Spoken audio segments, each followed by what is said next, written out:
Hello guys. So now we'll discuss about nuclear fission. We have already completed our radioactivity parts. We have learnt about alpha ray emission, we have learnt about beta emission, we have learnt about gamma emission. Now we will be doing the real radioactivity, which will be composing of fission. We will be doing nuclear fusion. We will analyze these two, which will be comprising the rest part of the radioactivity syllabus in ICSE. Okay. So one by one we will get through it. So first of all, to understand nuclear fission, what happens in nuclear fission, first of all you have to understand. So this is a neutron. Okay, this is a neutron. Neutron can be denoted by 0 and 1 because neutron has no atomic number. Atomic number is equal to mass of protons. Sorry, number of protons. So 0 atomic number. And the mass number is 1 because neutron has one neutron. No proton but one neutron. And atomic mass is or mass number is proton plus neutron. So it will be 0 and 1. So if one neutron is bombarded in a uranium nuclei, then what happens? If one neutron is bombarded into a uranium nuclei, then it forms uranium-236. Okay? So you see this one is the uranium-235.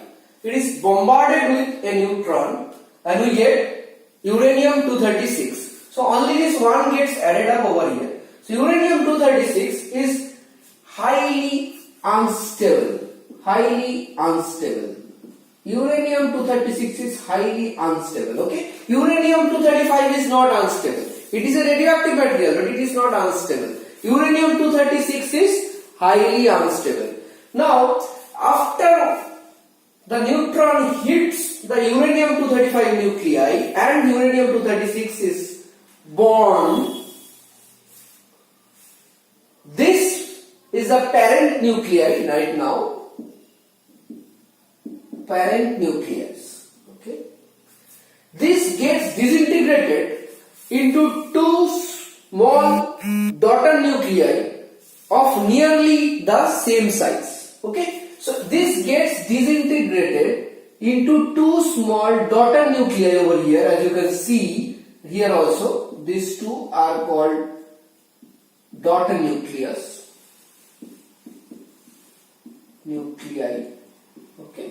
So almost of the same size, not much of a difference, so nearly same size. So when a parent nucleus is getting disintegrated into daughter nuclei of nearly the same size, okay, and a lot of energy, tremendous amount of energy is released, okay, tremendous amount of energy is released, and also neutrons. So here you can see the 3 neutrons are emitted. So if you just come back once again, one neutron is hitting U-235 and very unstable U-236 is born.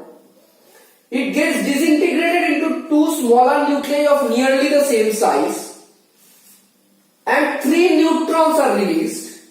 Now come back again and see, neutron is required for cold transformation that we have just did right now. And this reaction, this total process, if you see, this requires 1 neutron and it gives 3 neutrons. So, say this is 1 neutron and this is hitting a uranium nuclei. This is neutron.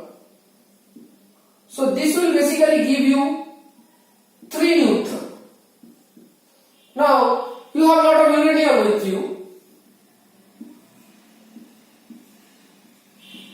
This 3 neutron can bombard into 3 uranium atoms right now. It was only 1 previously because there was only 1 neutron. But after one cycle of this reaction is over, you just have got 3 neutrons. This can hit 3 uranium nucleus, 3 U-235 to form 3 U-236, which again this 3 will get disintegrated into smaller daughter nuclei.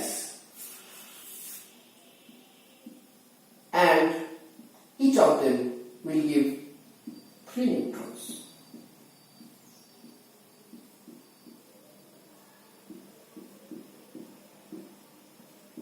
So total how many neutrons have been produced right now? from each of the uranium 3, so there are 3 uranium, so you have got 3 into 3, 9 neutrons present at this moment, and this 9 neutron can hit 9 uranium atoms, and each uranium atom will form 3 neutrons again.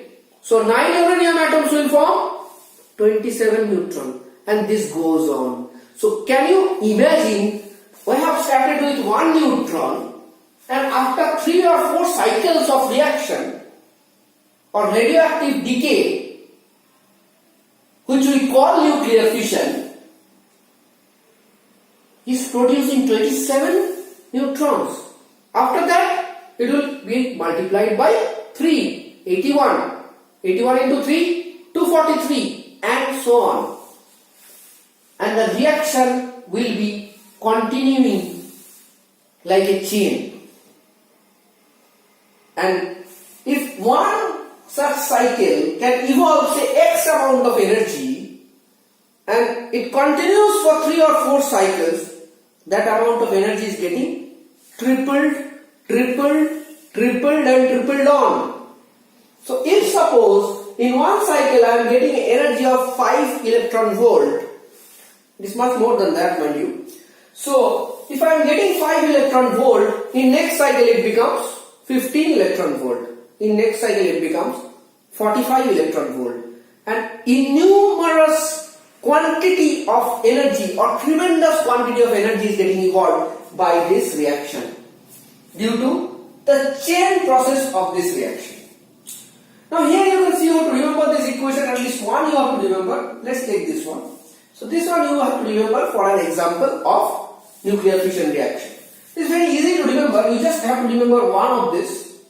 And you already know in a nuclear fission reaction there will be 3 neutrons.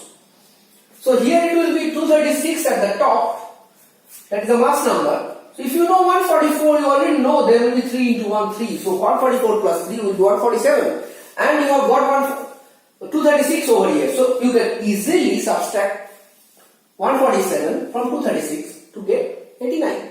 And similarly, you can get 36 easily. So you can either remember this one or this one, and the other one you can calculate, because in each reaction there will be 3 neutrons involved. Okay? Now, this reaction is not universal. That uranium-236 can disintegrate into barium and krypton. It can also disintegrate into barium-141 and krypton-92. It can also disintegrate into lanthanum-148 and bromine-85. So there are other possibilities also. You need not remember these things, but for factual learning, you should have a know-how. That is why I have discussed it over here. Okay? So, uranium-235, that was my raw material, was not an unstable nuclei. But when it is bombarded by the neutron, it forms uranium-236. It is an unstable nuclei, which gets broken up into 2 daughter nuclei of nearly the same size. The parent nucleus gets broken up into 2 daughter nucleus of nearly the same size. That is what nuclear fission is. And a lots of amount of energy.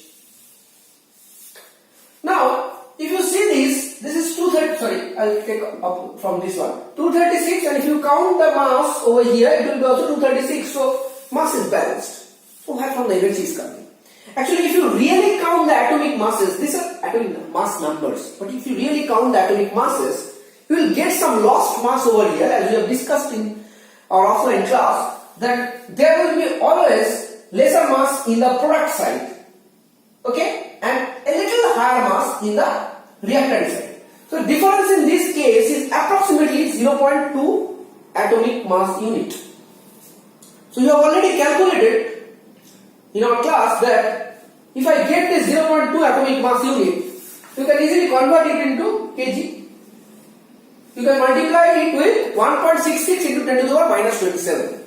That is what 1 IMU is. So you have to just multiply this one into 1.66 into 10 to the power minus 27 to get the amount of kg. From amount of kg and Einstein mass energy equivalence reaction equation, mc square. C you know, 3 into 10 to the power 8. You can easily calculate the energy in joules. And from joule you have to convert into mega electron volt, that we have already done in our class. you will get this energy. So please calculate and get this energy. Pause the video, please calculate and get this energy.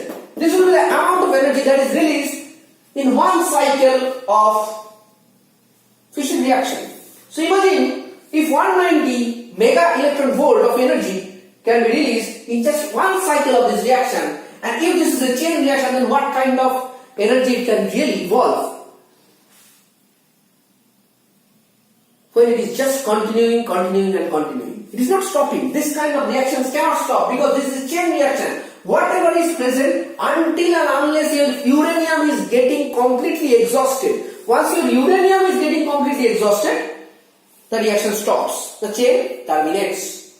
But until and unless even one atom of uranium is there, it will produce in each reaction 190 mega electron volt of energy. So this is what fission is. This is the more or less the total overview of the fission that I have drawn for you. Okay, uranium-238. It's a nice one. You have to know about uranium-238 also. So basically, uranium has two isotopes. One is uranium-235, another is uranium-238, which is naturally occurring. Remember, this doesn't occur naturally. This is unstable, this doesn't occur naturally. This is only an intermediate in the fission reaction. If this is not formed, the fission reaction will not take place. Okay, so uranium-238 is another isotope of uranium. This can be used in fission reaction if only bombarded by fast neutrons. Okay, this can only be made fissile. Fissile materials means which can be fission. Okay, this can only be made fissile if bombarded by fast neutrons.